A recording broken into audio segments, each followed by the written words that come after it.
నమస్తే BCN news కి స్వాగతం. నా పేరు నీలిమ. ముందుగా ముఖ్యాంశాలు. వినాయక చవితికి వేడుకలపై భీమవరం ఆర్డీఓ ప్రవీణ్ కుమార్ రెడ్డి సమీక్ష. నిమజ్జనం సమయంలో తీసుకోవాల్సిన జాగ్రత్తలపై సిబ్బందికి సూచనలు. పలు చోట్ల ఘనంగా పద్మవిభూషణ్ మెగాస్టార్ చిరంజీవి జన్మదిన వేడుకలు. జనసేన శ్రేణులు మెగా అభిమానుల ఆధ్వర్యంలో విస్తృతంగా సేవా కార్యక్రమాలు.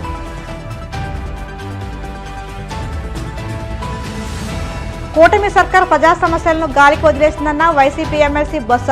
చంద్రబాబు పాలనలో ఏ వర్గము సంతృప్తిగా లేదని మండిపాటు.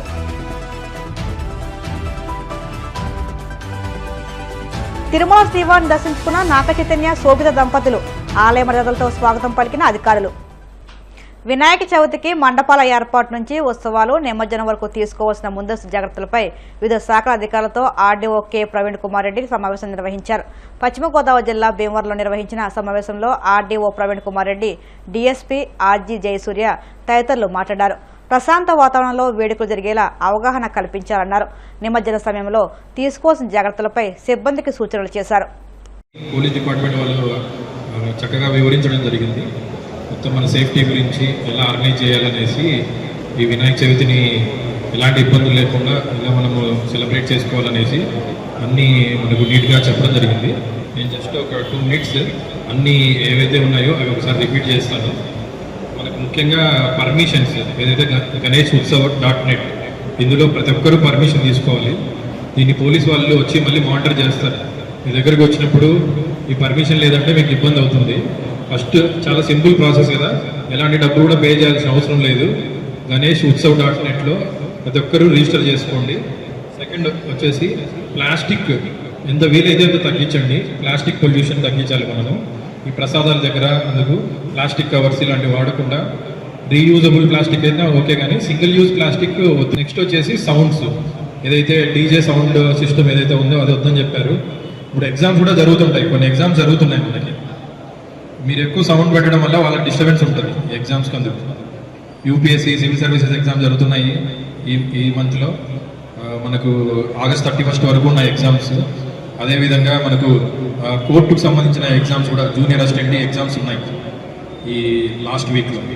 ఎగ్జామ్స్ డిస్టర్బ్ అవ్వకుండా మీరు చేసుకోవాలి ఈ ఫెస్టివల్ అనేది. ఇంకొకటి వచ్చేసి మనకి ట్రాఫిక్, ఎక్కడ ట్రాఫిక్ ఇబ్బంది రాకూడదు. పండల్స్ కానీ మనకి నిమజ్జనంకి వెళ్ళేటప్పుడు కానీ మనకి ఎలాంటి ట్రాఫిక్ ఇబ్బంది రాకుండా మీరు ముందుకెళ్ళండి. అదేవిధంగా ఫైర్ సేఫ్టీ, పండల్స్ దగ్గర మీరు ఫైర్ సేఫ్టీ ఏర్పాటు చేసుకోవాలి. ఏదైనా మనకి ఫైర్ యాక్సిడెంట్ జరిగే అవకాశం ఉంటుంది.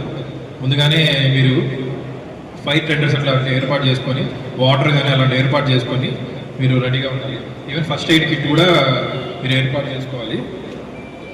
ఇంకా మనకు పోలీస్ డిపార్ట్మెంట్, రెవెన్యూ, ఎవరైనా మీకు మహిళా పోలీస్ పంటల దగ్గరికి వస్తే వాళ్ళకి మీరు కోఆపరేట్ చేయాలి. వాళ్ళు ఎందుకంటే లేడీస్ ఉంటారు, ఒకరే ఉంటారు. వాళ్ళు ఏదైనా డీటెయిల్స్ అడిగినా కానీ, వాళ్ళు ఏమైనా ఇన్స్ట్రక్షన్స్ ఇచ్చినా కానీ మీరు అవి ఫాలో అవ్వాలి, వాళ్ళకి కోఆపరేట్ చేయాలి. మన జిల్లా కలెక్టర్ గారు, ఎస్పీ గారు, అలాగే మిగతా అన్ని డిపార్ట్మెంట్లతో ఒక మీటింగ్ పెట్టి అసలు పండగ అంటే ఏంటి, పండగ ప్రస్తుతం మనం ఎలా చేసుకుంటున్నాం అన్న దాని మీద ఆవిడ పాపం బీయింగ్ లేడీ కాబట్టి ఆవిడ బాధ అంతా వ్యక్తం చేశారు.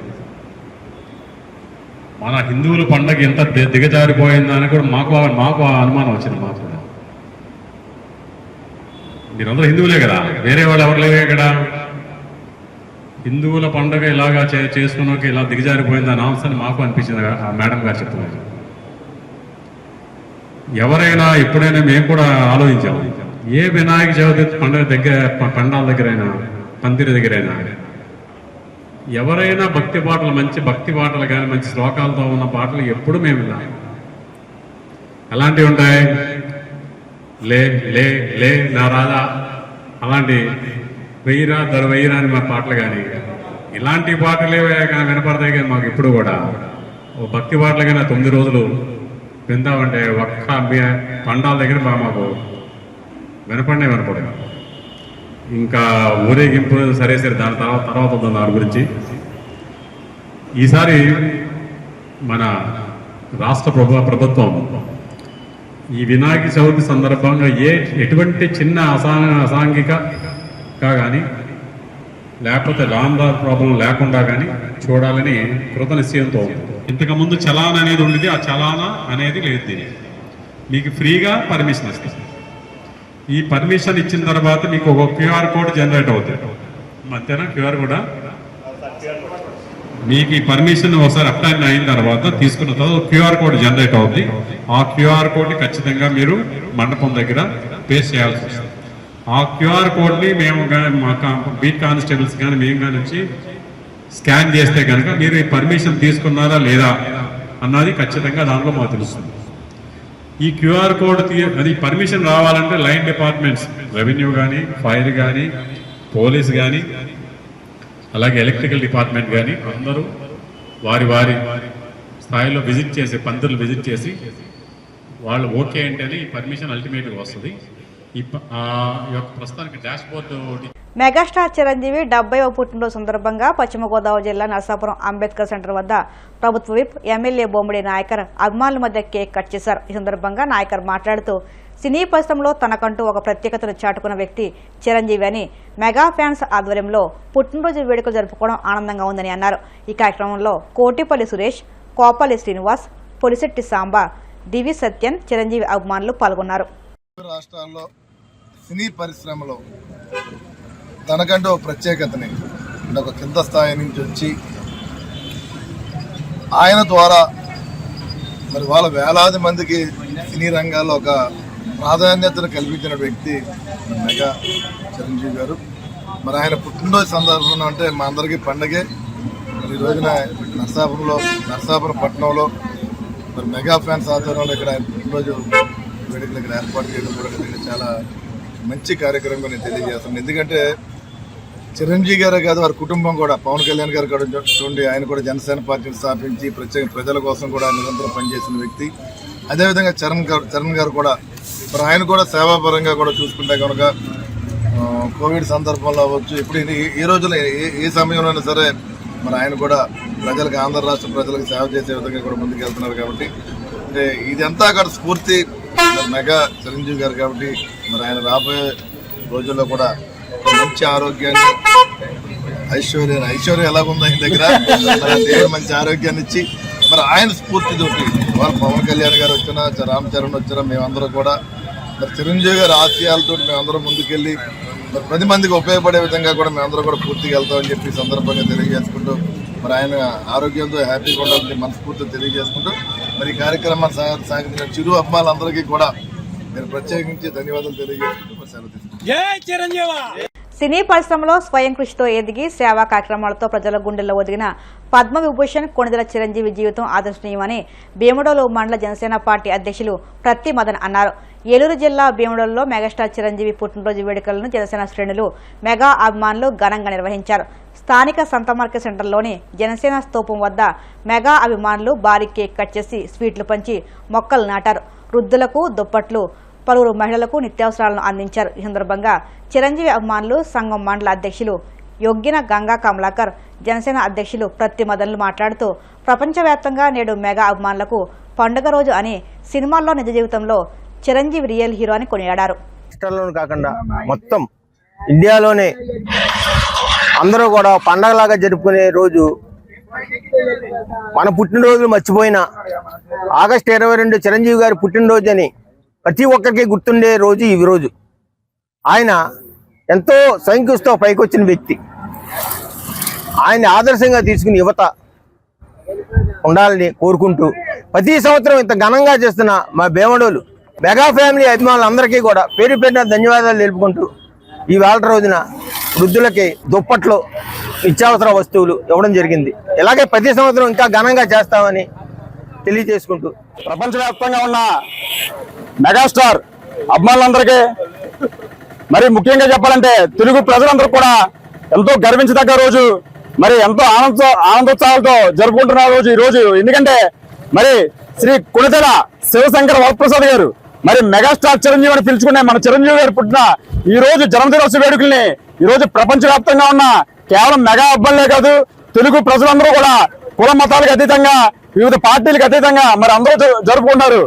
మరి ఎటువంటి అండాదండా లేకుండా సినీ రంగ ప్రవేశం చేసి ఎందరికో స్ఫూర్తినిచ్చి ఎంతో మందికి ఆయన ఒక బాటలాగా ఏర్పడి, మరి అదేవిధంగా ఎంతో మందికి ప్రాణదాతగా నిలబడి, ఎంతో మందికి నేత్రదానం చేసి ఆయన బ్లడ్ బ్యాంకు, ఐ బ్యాంక్ ద్వారా ఎంతో విధంగా మరి సాంఘికంగా చూసుకున్నా, రాజకీయంగా చూసుకున్నా, సినిమా పరంగా చూసుకున్నా ఆయనకి సాటి ఎవరూ లేరు అనే విధంగా ఆకాశంలో ధ్రువతార అక్కడ ఆ ఇంద్రసేనుడు ఎలా అయితే పరపరుస్తున్నాడో ఈ తెలుగు సినీ పరిశ్రమని కానీ తెలుగు ప్రజల హృదయాల్లో సుస్థిరమైన స్థానాన్ని ఏర్పరచుకున్నటువంటి మా మెగాస్టార్ శ్రీ కొణిదెల శివశంకర్ వరప్రసాద్ గారు చిరంజీవి గారికి మరొక్కసారి జన్మదిన శుభాకాంక్షలు తెలుపుకుంటూ ఆయన రాబోయే రోజుల్లో మరి సినిమా పరంగా మమ్మల్ని అందరినీ అలరిస్తూనే ఆయన రాజకీయంగా కూడా ఎంతో ఉన్నత శిఖరాలని అధిరోహించాలని చెప్పి మెగా అబ్బాయిలే కాదు ప్రపంచ వ్యాప్తంగా ఉన్న తెలుగు ప్రజలందరూ కూడా మనస్ఫూర్తిగా కోరుకుంటూ మరి ఒక్కసారికి ఆయన అందరికీ కూడా హ్యాపీ బర్త్డే మెగాస్టార్. కూటమి పాలనలో రాష్ట్రంలో ప్రజలకు ప్రజాస్వామ్యయుతమైన ప్రజలు మంచి కోరే పాలన అందడం లేదని వైసీపీ ఎమ్మెల్సీ బొత్స సత్యనారాయణ ఆగ్రహం వ్యక్తం చేశారు. రాజమండ్రి వైసీపీ కార్యాలయంలో ఆయన మీడియాతో మాట్లాడుతూ ఈ ప్రభుత్వ పాలనలో రైతులు, ఉద్యోగులు, విద్యార్థులతో సహా ఏ ఒక్క వర్గము సంతృప్తిగా లేదని మండిపడ్డారు. రాష్ట్రంలో ఎక్కడ చూసినా భూ కబ్జాలని, అందులో అధికార పార్టీ మంత్రులు, ఎమ్మెల్యేలు ఉంటున్నారన్న బొత్స స్టీల్ ప్లాంట్ ప్రైవేటీకరణను ఆపడంతో పాటు అన్ని రకాలుగా ప్రభుత్వం విఫలమైందన్నారు. ఆంధ్రుల హక్కు పేరుతో సాధించుకున్న విశాఖ స్టీల్ ప్లాంట్ ప్రైవేటీకరణ కాకుండా వైసీపీ ఖచ్చితంగా పోరాటం చేస్తుందని ఆయన తేల్చి చెప్పారు. రాష్ట్ర ప్రధానికి చెప్తున్నాం, ప్రభుత్వాన్ని కూడా ఇది మంచి సాంప్రదాయం కాదని చెప్పి ప్రభుత్వాన్ని కూడా హెచ్చరిస్తాం. ఏ వర్గం చూసుకున్నా సరే ఇవాళ మంచి ప్రభుత్వం అని చెప్పిన ఆ నాయకులు, ఆ పెద్దలు అనుకోవడం తప్ప ఏ ఒక్క వర్గానికి కూడా ఇవాళ మరి సంతృప్తికరమైన విధానాలు జరగట్లేదు. ఒక పక్క రైతులు చూసుకున్నా, రైతు కూలీ చూసుకున్నా, లేదు విద్యార్థులు తీసుకున్నా, లేదు వ్యాపార వర్గాలు తీసుకున్నా, ఎవరిని తీసుకున్నా సరే ఎంతసేపు కూడా ప్రభుత్వంలో ఉన్న పెద్దలు వాళ్ళ అవినీతి, వాళ్ళ దోపిడీ, వాళ్ళ వ్యక్తిగత ఆరాధన, స్వార్థం తప్ప ఏం కనిపించట్లేదు. ఉదాహరణకి మనం మా ఆలోచన చేసుకుంటే, మాట్లాడుకుంటే రైతుల కోసం ఈ విత్తనాలు నెలలైంది ప్రభుత్వం వచ్చి. నిన్నటి మన వరకు కూడా మనం రైతు భరోసా ఇచ్చే వాళ్ళము ఒక సంవత్సరం పాటు ఎక్కడమే కాకుండా ఇప్పుడు సంవత్సరం తర్వాత ఇస్తున్న కేంద్ర సహాయంతో ఇస్తున్న 20,000 రూపాయలు కూడా ఇప్పుడు రైతు భరోసా ఇచ్చిన ఎవరైతే అర్హులైన వారికి ఇచ్చారో వాళ్ళందరూ కూడా ఇచ్చే పరిస్థితి కూడా రాష్ట్రంలో లేదు. ఉమ్మడి తూర్పుగోదావరి జిల్లాలో చూసుకుంటే ఇంతకుముందు వచ్చిన రైతు భరోసా సంఖ్య కంటే ఇప్పుడు సుమారు 70-80 వేల మందికి ఇంకా రాలే. ఇది వాస్తవం, లెక్కలు వాళ్ళే చూసుకోమనండి. ఇదేం ఫ్యాబ్రికేట్ కాదు, ఎవరి మీద నిందమ బుద్ధులు చెప్తున్న మాటలు కాదు. మరి ఎప్పుడు లోపల ఇస్తారు? ఈవెన్ సాంకేతిక కారణాలు, సాంకేతికమైన అంశాలు ఉంటే ఆ అంశాలు, ఆ లోపాలని మన అధికారులే కదా, ప్రభుత్వంలో అధికారులే కదా దాన్ని సాధించవలసింది. అయిపోయింది, ఇది అట్టాసంగా అన్నాము, చేశాము అని చెప్పింది. అలా ఒక్క జిల్లాలోనే ఉంటే ఇంకా మిగతా చిన్న జిల్లాలో చూసుకుంటే ఇంకా 30-40 మొత్తం రాష్ట్రం మొత్తం మీద సుమారు 7-8 లక్షల మందికి ఇంకా ఈ అన్నదాత స్కీమ్ అర్హులైన వారికి అందరి పరిస్థితి వాటికి ఉంది. ఒక సంవత్సరం పాటు గాలికి వదిలేశారు. విద్యార్థికి ఇచ్చిన అప్పుడు అమ్మఒడి ఇచ్చేవాళ్ళం, తర్వాత దానికి ఏం పేరు పెట్టారమ్మా రాజా, తల్లికి వందనం అట్టహాస్యంగా చెప్పారు. ఇవాళకి కూడా నేను డిమాండ్ చేస్తున్నాను. ఇప్పుడు కాసేపు ప్రకటనలు.